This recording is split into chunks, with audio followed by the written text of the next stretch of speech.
Vamos abrir a palavra de Deus em Lucas capítulo 8, verso 22 ao verso 25. Esta palavra é a palavra que Deus colocou no nosso coração para poder vir até aqui e falar esta palavra. Temos falado esta palavra em todos os lugares onde nós temos estado. Eu sempre prego mensagens diferentes em todas as igrejas onde eu vou. Mas quando eu saí do Chile, Deus colocou isso no meu coração para falar para a igreja brasileira. Devido a isto, claro está, aos fatos que aconteceram no Brasil e toda a situação que vocês já viveram, na situação política, na situação social, na situação familiar, tudo isto acontecendo em Latinoamérica, toda a Latinoamérica abala o nosso coração. Começamos a questionar-nos, começamos a pensar se realmente o que vai vir, o que vai acontecer. E começamos a ficar com medo. E o Senhor diz, não temas. Lucas capítulo 8, verso 22 até o verso 25, diz assim o evangelista Lucas. Certo dia, Jesus disse aos seus discípulos, vou ler a versão NVI, vamos para o outro lado do lago. Eles entraram no barco e partiram. Enquanto navegavam, ele adormeceu. Abateu-se sobre o lago um forte vendaval, de modo que o barco estava sendo inundado e eles corriam grande perigo. Os discípulos foram acordá-lo, clamando, mestre, mestre, vamos morrer. Ele se levantou e repreendeu o vento e a violência das águas. Tudo se acalmou e ficou tranquilo. Onde está a sua fé? Perguntou ele aos seus discípulos. Amedrontados e admirados, eles perguntaram uns aos outros, quem é este que até os ventos e as águas dá ordens e eles lhe obedecem? Eu acredito que este texto bíblico é um texto que vai confrontar o nosso coração. Ninguém gostaria de estar em uma tempestade como essa, mas às vezes as tempestades começam a se levantar. Eu acho que não tem nenhuma pessoa boa, uma pessoa normal que não tenha passado por uma tempestade na vida. Todos nós, em algum momento dado, passamos por tempestades. Saber administrar os medos é fundamental para não cair em estratégias do inimigo. Quando nós sabemos administrar os nossos medos, é muito fácil que a manipulação do mundo possa vir sobre nós. De fato, é uma ferramenta muito usada, o medo, para manipular as massas. As massas são usadas e manipuladas através do medo. Por exemplo, vivemos a pandemia. A pandemia conseguiu fechar o mundo, nos deixar nas nossas casas, fechar os edifícios onde a igreja frequentava, se reunia. Tudo aconteceu por causa do medo. Se os discípulos não tivessem acordado o mestre, se eles não tivessem acordado o mestre, eles poderiam ter cometido erros gravíssimos. Esses erros gravíssimos fazem que nós tomemos decisões erradas. Os medos nos podem empurrar a tomar decisões erradas, mas ao mesmo tempo os medos podem nos privar de situações complicadas. Eu quero fazer 3 perguntas e 4 respostas. 3 perguntas e 4 respostas. A primeira pergunta que gostaria de responder junto com vocês: quais são os teus verdadeiros medos? Já pensou quais são aqueles? Alguém fez alguma listinha dos medos que enfrentamos cada dia? Será que você tem aqui uma nota e dizer, olha, esses são meus medos? Em oportunidades aparecem medos que não sabíamos que tínhamos até a gente se enfrentar a diferentes situações. Ou seja, há momentos dados na vida que você não sabe que tem um medo e acontece uma coisa muito significativa. O que acontece é que situações da vida apuram ou apertam nosso coração e começam a aparecer medos que não sabíamos que tínhamos. Isso é, em regra geral, é para todos nós. Todos nós convivemos com medos que não sabemos que temos até enfrentar alguma situação. Então, essas situações podem ser situações, certo, favoráveis ou desfavoráveis. Por exemplo, os que superamos os 45 anos de idade. Levante a mão os que têm mais de 45 anos de idade. É misericórdia, uma igreja muito jovem, cara. Eu não levanto a mão porque ainda não chego a essa oportunidade, a esse privilégio de ter 45 anos de idade. Pastor, Te conheço. Bom, os que superam os 45 anos, que superamos os 45 anos de idade, temos mais consciência da transformação empírica do nosso corpo, não é verdade? Nós sabemos o que nosso corpo é e como é transformado. A gente entra no campo de futebol na idade da adolescência e entra para arrebentar com tudo, não é verdade? Quando você tem 15 anos de idade, você entra no campo de futebol e você vai arrebentar com tudo. Entra para ganhar mesmo. Faz tudo. Aqui venho eu. Porque essa idade você não tem tanta consciência de seu corpo. Ai, Jesus, misericórdia. A essa idade você joga até com chinelo debaixo de um sol de 40 graus sem protetor solar. É porque você tem 15 anos. Mas nessa idade não temos consciência real do que significa quebrar um osso. Não temos consciência ainda. E o difícil de quebrar um osso depois dos 45 anos e reparar o osso e ficar bom, né? Também não temos consciência. E o quanto é difícil para se recuperar depois de uma partida de futebol de 10 minutos. 10 minutos de jogo para nós, depois dos 45 anos de idade, é todo um negócio, um desafio. Sem considerar que para você entrar no campo de futebol, você faz uma prévia de aquecimento muscular de 1 hora para jogar 10 minutos. 10 minutos. Não é verdade? Depois disso, de fazer o aquecimento de 1 hora para entrar a jogar 10 minutos, o que você faz? Passa no corpo um pote inteiro de gelou. Porque temos consciência do nosso corpo. Sem contar que ao chegar a casa vai precisar a ajuda da sua esposa para fazer uma massagem geral no corpo.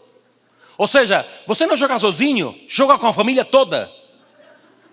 Depois dos 45 anos de idade. Toma um banho bem frio para relaxar e finalmente, o que você faz? Toma um Dorflex, é claro, para poder trabalhar outro dia e ficar bom, né? Porque temos consciência do nosso corpo. Sabemos o que significa quebrar um osso e sabemos o que significa um longo jogo de 10 minutos. É terrível. Ou seja, você entra no campo já pensando uma coisa diferente. Você não entra no campo só para ganhar, senão para voltar inteiro para casa. Isso é, porque temos consciência do nosso corpo. Mas na idade dos 15 anos de idade, o lóbulo frontal não se desenvolveu bem, você joga, arremete, joga com chinelo, não coloca protetor solar e chega bem em casa. Quando nós, depois dos 45 anos de idade, chegamos em casa, chegamos assim. E a esposa fala, eu te disse.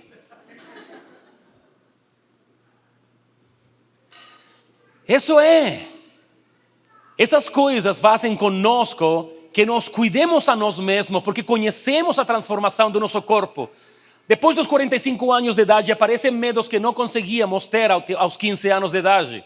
Aparecem porque temos consciência, temos uma consciência mais desenvolvida. Começamos a enxergar a vida de uma forma diferente. Não é que um cara de 45 seja melhor que um cara de 15. Acontece que um cara de 45 já começou, certo, a virar a esquina e começar a pensar, olha, eu vou prolongar um pouquinho mais a vida, né? Eu vou cuidar um pouco, eu não vou jogar tão brusco. Cara de 45 anos joga bola assim. Só assim.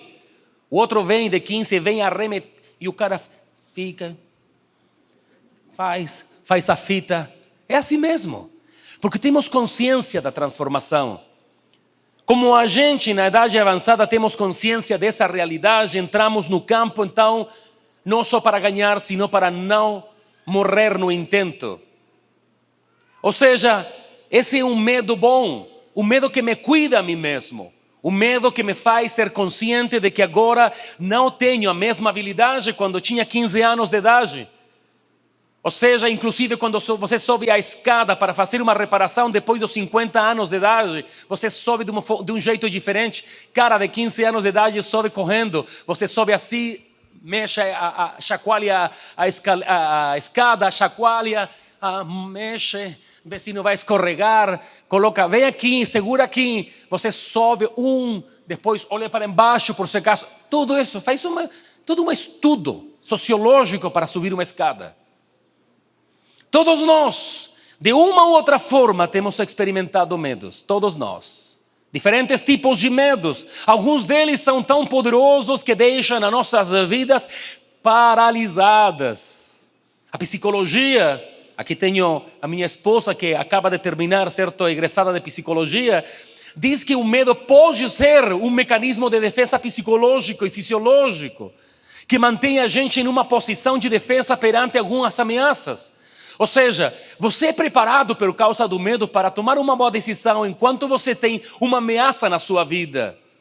Então, o medo é necessário e pode chegar a ser positivo acompanhado de um bom critério. O medo controlado vai guiar você a decidir de forma correta. O medo controlado vai ajudar você a tomar uma boa decisão.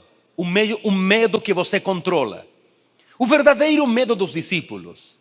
Se nós começamos a profundizar no texto bíblico e tratamos de enxergar qual era o verdadeiro medo dos discípulos, podemos chegar à conclusão que não era a tempestade. As pessoas falam e pregam sobre a tempestade como se fosse a tempestade o problema. O problema não é a tempestade. Eu comecei a estudar o texto bíblico e percebi que na vida tem tempestade. Eu seria um hipócrita orar por você para que nunca tenha tempestades. Eu vou falar uma palavra profética com os olhos abertos e consciente. Irmão, vai vir uma tempestade para você. Quantos recebem? Ninguém quer receber? Vai vir igual.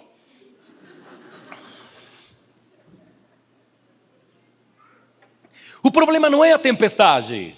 O problema e o medo deles não é a tempestade. Eles eram pescadores experimentados e seguramente essa não tinha sido a primeira tempestade que enfrentaram. O medo deles não é a tempestade. O medo deles era morrer. Todos nós temos uma sensação natural de preservar a vida. Não é que não acreditemos em Jesus, mas ninguém tem na sua agenda, hoje de manhã, e disse, amanhã vou morrer. Alguém tem aqui na sua agenda que você vai morrer? Ninguém. E isso não está errado. Isso não é falta de fé. É a feitura de Deus sobre nós. Se você vê um urso vindo sobre você, você sente medo. Por quê? Porque um urso não, porque o urso vai comer você e vai perder a vida. Então, a defesa da vida é importante. Está no nosso DNA. Nós defendemos, queremos viver, não queremos morrer. E não queremos só viver, queremos viver bem. E isso está bem. É Deus que te fez desse jeito. Sentimos tristeza quando alguém parte. Sentimos dor quando alguém deixa esta terra. Não perdemos a esperança de uma vida por vir. Só que estamos feitos para viver. Eles tinham medo. E o medo deles não era a tempestade, era morrer. No verso 24 eles dizem, mestre, vamos morrer. Numa tradução em espanhol diz, vamos morrer afogados. Assim diz. Pescadores cheios de medo de morrer afogado. A maioria de nós tem mais probabilidades de morrer no que somos expertos. Todos nós temos mais probabilidades de morrer nas coisas que praticamos. Um esporte que praticamos, uma profissão que cumprimos. Todos nós temos mais possibilidades de morrer nas coisas nas quais somos expertos. Eles não tinham medo da tempestade. Porque o problema não é a tempestade. Porém, como enfrentamos a tempestades poderia ser a verdadeira situação que está representando o texto bíblico. O que a tempestade pode chegar a fazer? O que a tempestade pode tirar de nós? O que a tempestade revela dentro do nosso coração? Esse é o grande problema. A situação econômica no Brasil pode ser uma situação que revela situações e coisas dentro do nosso coração. E nós começamos a dizer, vamos poupar, vamos guardar, porque o negócio está feio. O negócio está feio para frente. O negócio está feio. Cuidado. E as pessoas têm medo. Não tem problema. Eu vou dizer para vocês, a tempestade vai vir. Mas o problema não é a tempestade, o problema é como enfrentamos a tempestade. Como vamos a nos parar? O que vamos fazer? No Chile tem terremotos e tsunamis. E o problema não é aquilo, o problema não é o terremoto. O problema é que os descobridores do Chile começaram a construir uma cidade onde tinha 2 placas tectônicas. Eles não sabiam, Dom Pedro de Valdívia não sabia que haviam 2 placas tectônicas. Se tivesse tido um estudo de terra, jamais teria construído em cima de duas placas tectônicas.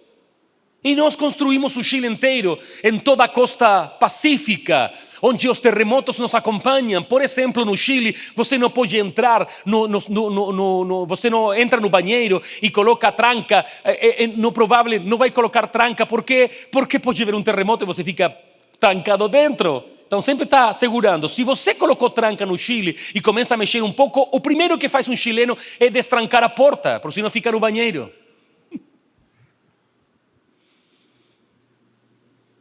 Estamos acostumados. Vivemos em um país sísmico.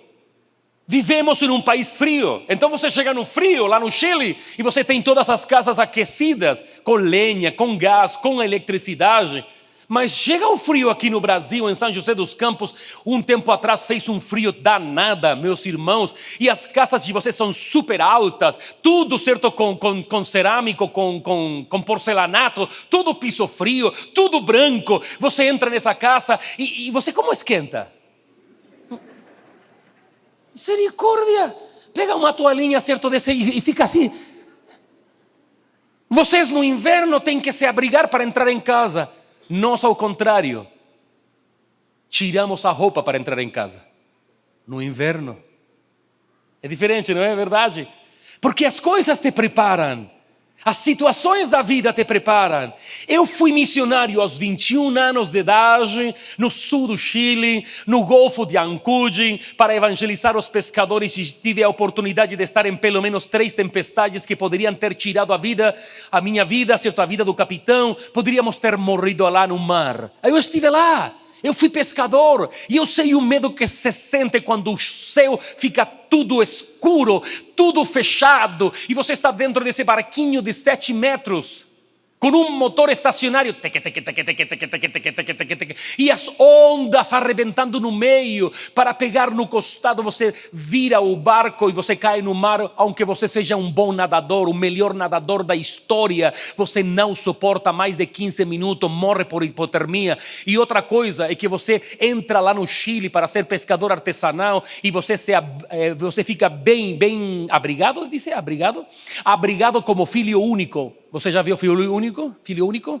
Filho único lá no Chile disse que filho único está muito abrigado para não resfriar. Então a mãe cuida dele. Bom, assim mesmo, o pescador entra no mar abrigado, com casaco, com tudo. Às vezes 2 calças, outra calça por a segunda pele ou primeira pele, não sei como chama aqui. Você bem abrigado, você entra, parece Ekeko. Sabe Ekeko?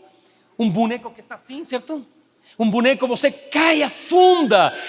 Com botas de borracha, elas apertam, então você vai para o fundo, você não consegue sair.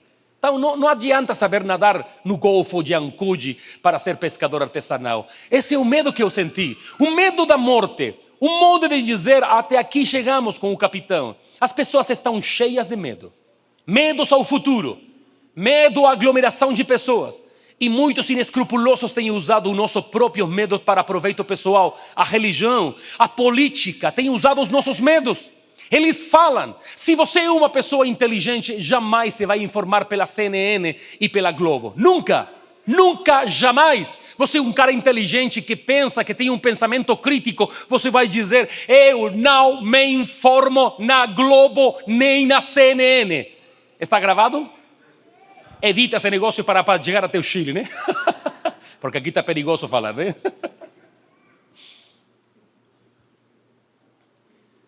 Pessoas inteligentes têm um pensamento crítico. Quais são os seus medos? Quais são os medos que as pessoas podem usar em proveito pessoal? Nós temos que definir os medos que temos e enfrentá-los. Temos que pensar, temos que racionalizar. Uma das formas mais comuns para que os homens superpoderosos governem sobre os outros homens é justamente através do medo, disse Hegel. A religião é a campeã na utilização do medo para dominar acima das pessoas. Se lembra antigamente, meu querido pastor, a pregação dos pastores? Jesus vai vir. E você ficava assim quase tremendo. Ai, Jesus vai vir. Como que se fosse um negócio: não vou pecar porque Jesus vai vir. Não vou pecar porque Jesus vai vir. Cara, eu não peco porque Jesus vai vir. Eu não vou pecar porque amo Jesus, cara. Se Jesus vier, a grande pergunta, a questão da pergunta teológica, se Jesus vier agora e achar você em pecado, você vai ou fica?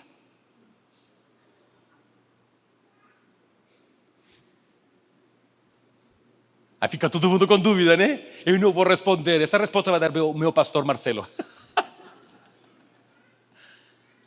E o medo governava a religião.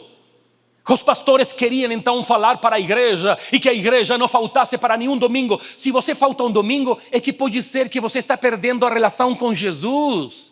O culto não é o fim da vida cristã. A liturgia não é o fim da vida cristã. O fim da vida cristã é ser como Jesus. Esse é o negócio. Essa é a questão. Mas nós viemos, sabe como? O culto, viemos pela consequência de ter uma relação. Mas os pastores antigos nos colocavam medo, não deixando de congregar como alguns têm por costume. Nunca fizeram uma exégese desse texto bíblico. Nunca interpretaram de uma forma correta, porque eles interpretavam que o congregar só era o dia domingo, mas em realidade a palavra de Deus nos fala, esse texto bíblico não está situado para a liturgia do domingo, está situado para quê? Para a reunião dos santos em qualquer lugar, em qualquer situação, estão juntos, estão orando juntos pelas casas, estão orando juntos no templo, eles se reúnem no trabalho, eles estão no banco, em qualquer lugar estão juntos, e quando se juntavam havia uma glória de Deus acima deles, mas os pastores usavam esse texto bíblico para que você não faltasse mais de 2 domingos no mês.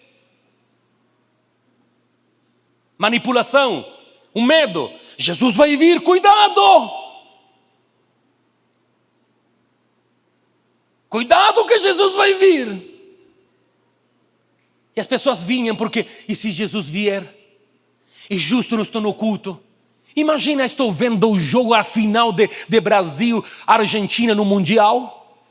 E eu fico na casa e de repente Jesus decide voltar esse dia na final mundial de Argentina-Brasil.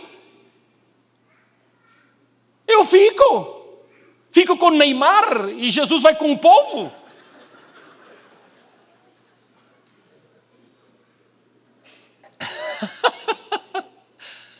Aleluia.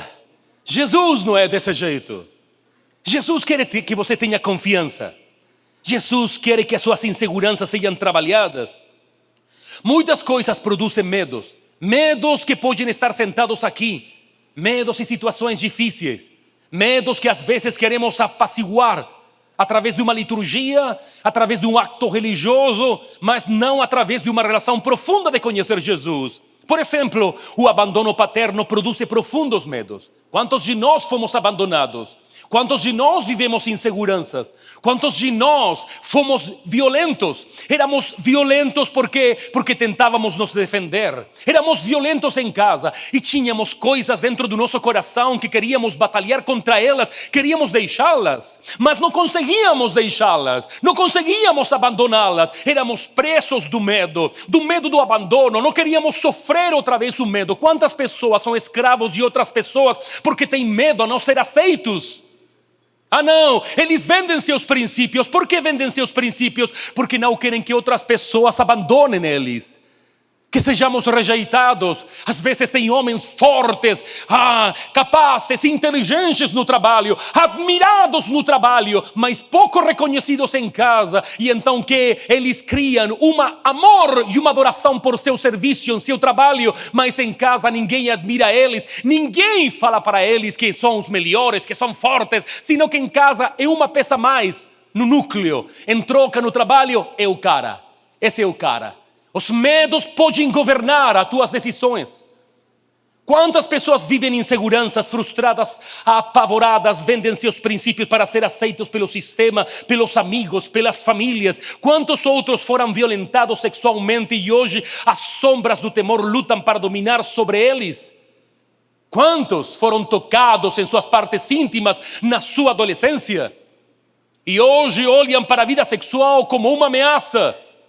o aproveitamento do outro. Quantas mulheres guardam em silêncio seus medos, suas frustrações e fracassos, seus choros e quebrantos, sua sensação de ser abandonadas pelos seus próprios maridos que prometeram um amor eterno, mas que aconteceu? Ela precisa ser aquela mulher com o corpo de 15 anos, de adolescente, mas o corpo é transformado. O corpo é transformado. E ela se sente em segurança porque agora tem como chama aqui? Um pneu 16 aro 16. E ela está preocupada, meu marido me vai abandonar. Olha as mulheres ao redor, todas elas são pinturas, são patricinhas. Mas você tem que ter segurança. Você não pode ser escrava daquelas coisas. Seja segura. Tem que saber quanto você vale, porque senão o medo vai arrastar a sua vida e seu coração. Segunda pergunta: Jesus censurou os seus discípulos por causa do medo? Será que eles foram censurados por causa do medo? Os discípulos não foram censurados por causa de sentir medo. De fato, não existe nenhum mandamento na palavra de Deus às nossas emoções. Não tem mandamentos para as emoções, nenhuma. Não existem mandamentos para as emoções. Ou seja, eu posso falar para meu filho, quando eram pequenos, dizer para eles: filho, você tem que comer toda a comida. E ele vai dizer: bom, eu não posso dizer para ele: filho, você deve gostar da comida. Não. Eu não posso fazer um mandamento para o gosto, para as emoções. Ele pode comer não gostando, para me obedecer. Me entendeu? O Senhor não diz um mandamento. 10º mandamento: você tem que ser uma pessoa alegre. O Senhor me manda ser alegre. O texto bíblico diz: estejam felizes, né? Mas a felicidade, segundo a filosofia e segundo a Bíblia, inspirada na filosofia antiga, é a plenitude. Ser pleno é ser feliz. Felicidade não é ausência de tristezas. Felicidade não tem nada a ver com essas coisas. Podemos sentir emoções favoráveis e é bom senti-las. As emoções são muito boas. E o medo é uma emoção que vem canalizada e nos alerta, como vimos no ponto anterior, que prepara nós para situações difíceis que provocam uma certa ameaça à nossa segurança. Em nenhum texto bíblico existe a ordem de Deus para não sentir medo. Você disse: pastor, está errado. Tem 51 vezes na palavra de Deus que diz: não temas. É verdade. Mas o temas como interpretamos? Ou seja, podemos interpretar o texto bíblico a não sentir medo? Não. Jesus não está dizendo: é proibido sentir medo. Não está dizendo aquilo. O Senhor está dizendo: na realidade, confia em mim. As emoções que você está sentindo são naturais, colocadas por mim mesmo na tua vida. Ou seja, o medo é um alerta, é uma emoção que Deus coloca na tua vida para você se preparar. Mas o Senhor te diz: não se prepare, tranquilo, eu vou brigar por você. Eu sou o teu defensor. Cada vez que a palavra não temas aparece na Bíblia, está acompanhada de uma promessa. Ou seja, não é só não tenha medo. Não está dizendo não sinta medo, porque senão Deus não seria Deus. Sentir medo é natural, mas o Senhor está dizendo: tranquilo, você está sentindo medo, é natural, cara, mas tem uma promessa minha para poder contrarrestar o medo e você continuar avançando. Sabe que as emoções suas estão funcionando muito bem. Você sentiu medo, ótimo, mas sabe o que acontece? Eu tenho uma promessa em frente de seu próprio medo. O Senhor diz: eu vou fazer algo por você. Aleluia. Dê uma salva de palmas ao Senhor. Merece. Vejamos alguns textos desse texto bíblico de não temas. Gênesis capítulo 15, verso 1. Não tenha medo, Abraão. Eu sou seu escudo. Abraão, tranquilo. Eu sei que você está sentindo medo, mas não se deixe dominar pelo medo. Eu sou teu escudo. Aleluia. Grande será a sua recompensa. Este medo é o típico medo guardado no coração.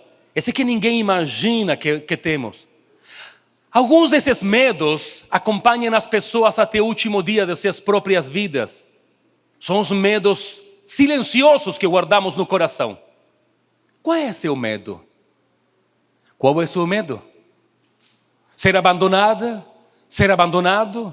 Fracassar na economia? Qual é seu medo? Que seus filhos não continuem na fé? Uma enfermidade terrível? Qual é seu medo? Deuteronômio capítulo 1, verso 21, vejam, o Senhor, o seu Deus, põe diante de vocês esta terra, entrem na terra e tomem posse dela, conforme o Senhor, o Deus dos nossos antepassados, lhes disse, não tenham medo, nem desanimem. Josué capítulo 1, verso 9, não fui eu que lhe ordenei, seja forte e corajoso, não se apavore, nem desanime, pois o Senhor, seu Deus, estará com você por onde você andar, ou seja, não se deixe dominar pelo medo, escute a minha voz. Marcos capítulo 5, 36, não fazendo caso do que eles disseram, Jesus disse aos dirigentes da sinagoga, não tenha medo, tão somente creia. Ou seja, o Senhor Jesus não censurou eles, não estava chateado porque eles estavam sentindo medo. Qual foi em realidade, a terceira pergunta, qual foi em realidade a reclamação de Jesus para os seus discípulos? Qual é a questão da tempestade? Qual é a questão? E aqui então nós vamos ver qual é a questão. Qual é a reclamação de Deus? Sabe que quando você está apavorado, cheio de medo, o Senhor te diz, eu tenho uma promessa, confia em mim. E agora então, vem aqui o que o Senhor reclama para eles. Eles foram reprochados, reclamados, tiveram uma reclamação? Reprovados. Eles foram reprovados pela falta de fé. Jesus perguntou, onde está a sua fé? Pergunte para quem está do seu lado, onde está a sua fé? Escute bem, não sei se você entendeu, mas diz o texto bíblico, não diz qual é a sua fé. Diz, onde está a sua fé? Pergunto eu, onde está a tua fé? Onde está a nossa fé? Onde está a tua fé? Não qual é a tua fé. Onde está a tua fé? Ele não perguntou por que vocês estão com medo. Não perguntou do que vocês têm medo. Sentir medo não te faz menos crente, menos discípulo, menos ser humano. Esse não é o problema. Na história da tempestade está registrada a história de como o medo pode impedir alcançar os teus objetivos, as tuas metas, teus alvos e o pior, os propósitos de Deus. Já pensou se os discípulos apavorados pulam da embarcação e morrem? Teriam sido privados de ser parte do grande propósito de ser sucessores na extensão do reino de Deus no âmbito global. Mas, no particular, não teriam conseguido ver como o gadareno foi liberto. Nem muito menos ser parte na evangelização de Gadara. Eles tinham uma coisa muito importante naquele momento, saber onde está a minha fé. Onde está a minha fé? A minha fé está onde? Ele não está dizendo vocês não têm fé. Está dizendo aonde está a sua fé? Jesus dorme.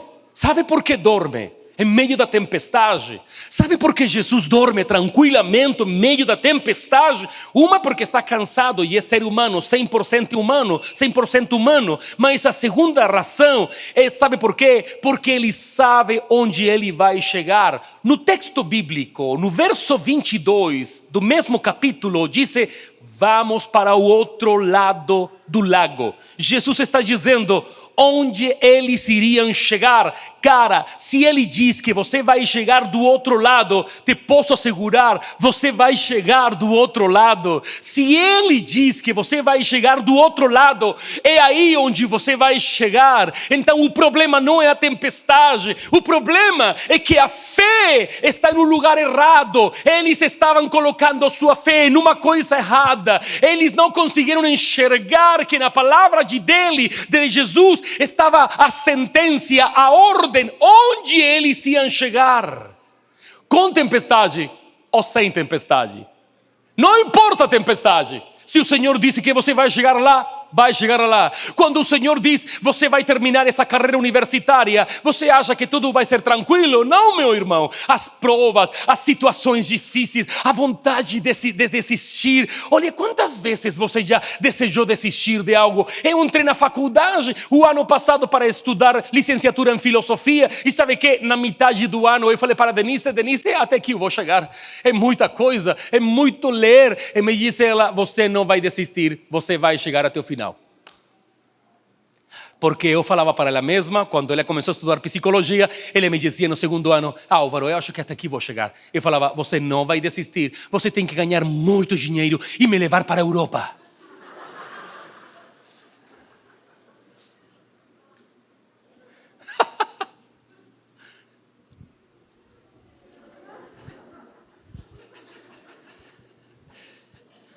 E terminou. E agora vou começar a colher um monte de dinheiro. Vou viajar com ela para a Europa. Ela disse, terminou e disse, Álvaro, eu me quero dedicar ao ministério. Atende umas 2 pessoas pelo menos, né?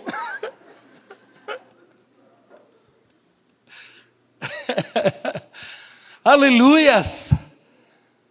Quando você não sabe aonde você vai chegar, é provável que você pegue outro rumo, construa uma história diferente. Quando você é dominado pelo medo, o medo te vai privar de chegar ao lugar onde o Senhor te diz.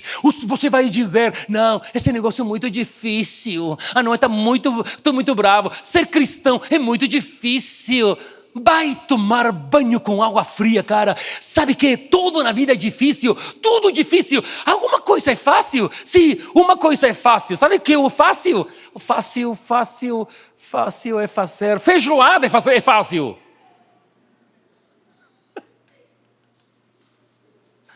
Tudo difícil. Quando você então está nessa vida,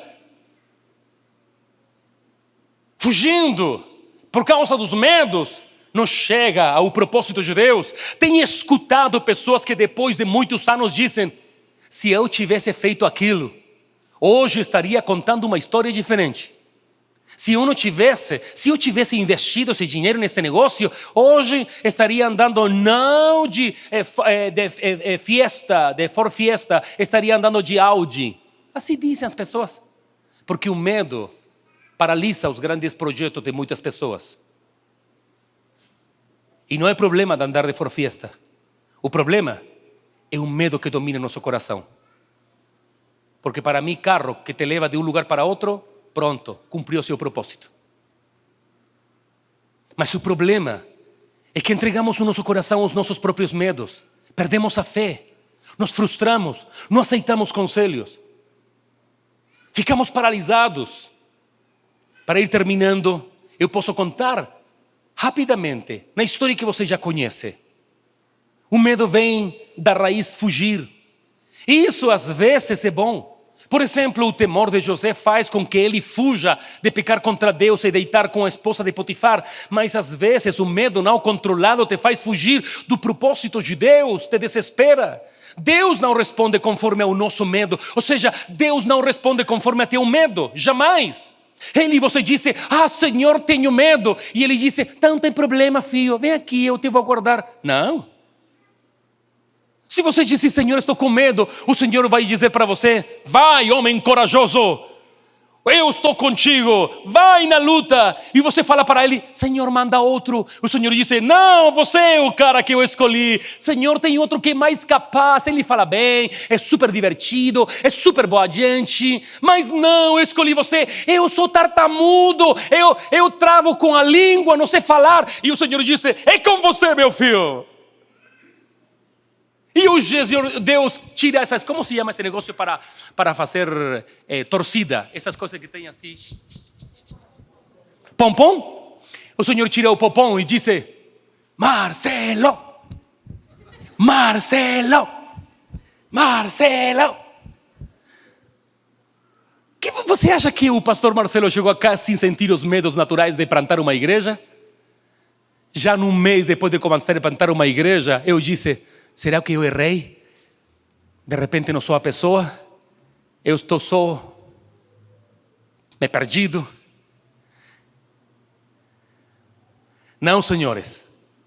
O Senhor diz assim: Deus não responde conforme ao nosso medo, responde conforme a seu propósito.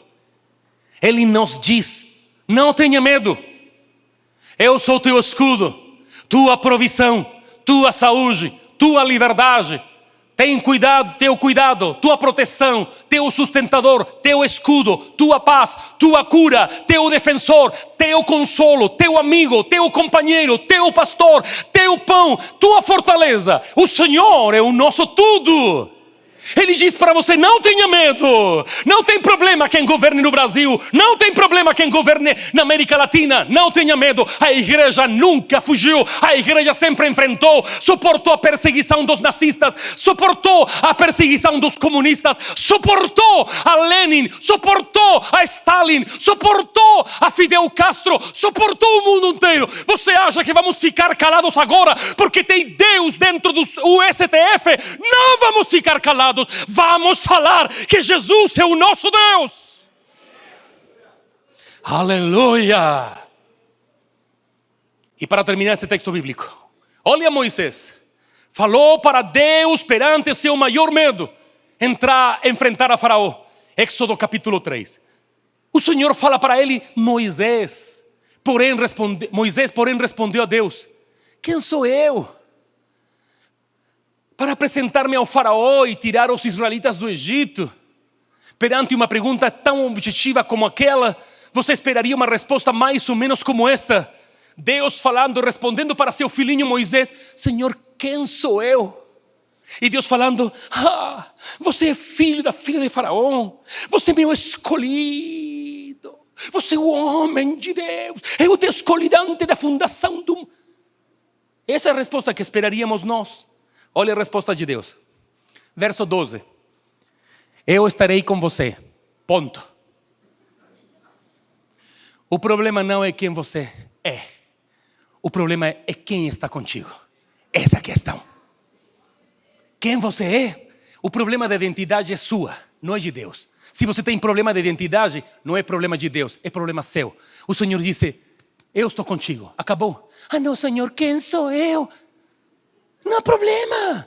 Eu não te estou escolhendo por quem você é. Te estou escolhendo porque eu sei quem sou eu. Fique de pé.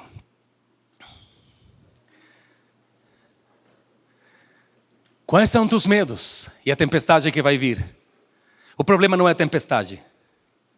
O problema é como enfrentamos a tempestade. O Senhor nos deu a resposta. A forma de enfrentar a tempestade é colocar a fé no lugar certo. Se nós colocamos a fé na palavra que ele diz no começo do texto bíblico, no verso 22, você vai chegar com tempestade, inclusive nadando pelo lago, pelo mar da Galileia, nadando, você chegaria até lá. Se o Senhor diz que você vai chegar do outro lado, o Senhor diz: tranquilo, não senta medo. Senhor, estamos afundando. Tranquilo, cara, tranquilo. Até afundando. Chegamos todo mundo nadando, mas vamos chegar lá, porque tenho um propósito. Tenho que liberar uma gadareno lá. Cara, que terrível. Está terrível, essa família está terrível. Você vai chegar do outro lado, você vai ver. Então, quando as coisas começam a ficar com tempestade, é só para provar a sua fé, para saber não quanta fé tem, sino onde está a sua fé. Onde está minha fé? Na circunstância ou está no que ele diz? Ele diz que a igreja vai ser levantada, que a igreja vai ser luz das nações, que vamos a ser perseguidos. Tem problema, alguns morreram comidos por leões, mas nós nos vamos a sustentar no que ele diz. Aí estaremos felizes no Senhor, sabendo que as lutas podem vir, mas sabe que Ele tem uma promessa. Se em teu trabalho estão demitindo pessoas, tranquilo, o Senhor diz: eu estou contigo, eu sou teu provedor. E você pode falar para Deus: Senhor, tenho mais de 50, encontrar trabalho depois dos 50 é difícil. Tranquilo, eu fiz engravidar a Sara quase com 100 anos. Aí está Abraão com 100 anos. Pai, isso é onde está a nossa fé? No que ele diz ou na circunstância da sua vida?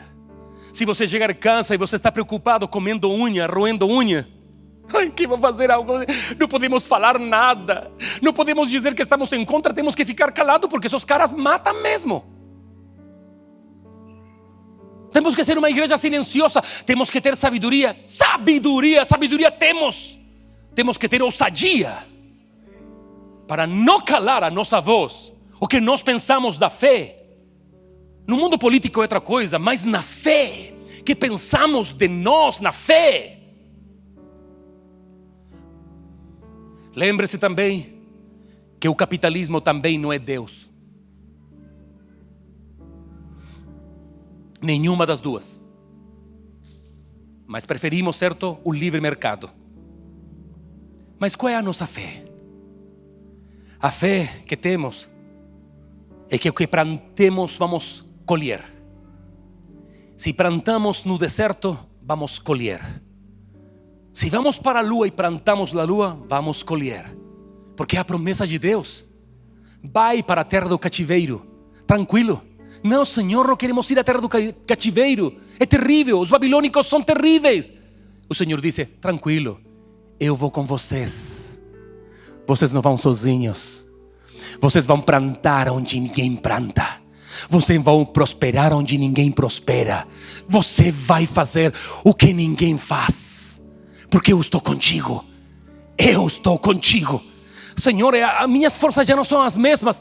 Tranquilo, eu multiplico as tuas forças como a do búfalo. Senhor, a provisão está difícil. Tranquilo, eu vou mandar um corvo, um pássaro para te alimentar na mesma casa. Senhor, o negócio está difícil pagar o IPTU e o IP não sei quanto. Está difícil pagar os impostos. Tranquilo, eu sou teu Deus. Vai, Pedro, pesca um peixe. Dentro do peixe tem o dinheiro para pagar o imposto. Você acha que Jesus disse: ai, não tenho dinheiro para pagar o imposto, Pedro, como vamos fazer? O Senhor disse: tem problema, tem milagre para pagar imposto. Tem milagre. Vai, pesca um peixe, abre a boca do peixe. Dentro da boca do peixe tem grana para pagar o imposto. Aleluia, feche seus olhos. Aleluia.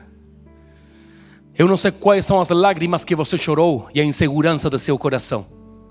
Eu não sei quais são os seus verdadeiros medos. Mas hoje quero fazer um desafio. Todos nós, cada um de nós. Porque eu não sou melhor que ti, não sou melhor que você. Eu também tenho sentido medo. Muitas vezes, plantando a igreja, eu senti o medo de que o negócio não ia para frente. E eu pensei e disse: eu vou chegar até aqui. Mas o Senhor me diz: vai, eu vou contigo. Hoje vamos fazer um ato de fé. Vamos vir até aqui para entregar o medo ou os medos que você está sentindo neste último tempo.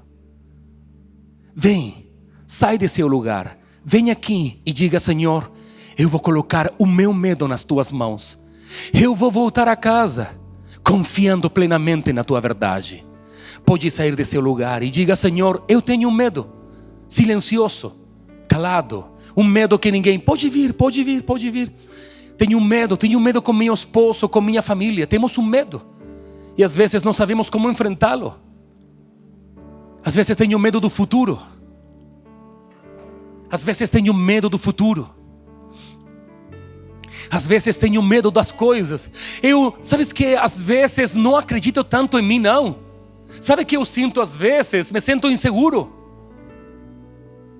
E eu vejo outras pessoas e outros jovens fazendo coisas, desbravando, criando situações, empreendendo coisas. E eu me sinto um pouco medroso. E eu sinto que eu sou diferente e trato de fugir através de outras coisas. Algumas pessoas fazem tatuagem para esconder a sua insegurança, sabia? Muitas pessoas fazem tatuagem não somente pela estética, fazem tatuagem. Por quê? Porque uma tatuagem te incorpora, te coloca em frente da olhada das pessoas de uma forma diferente.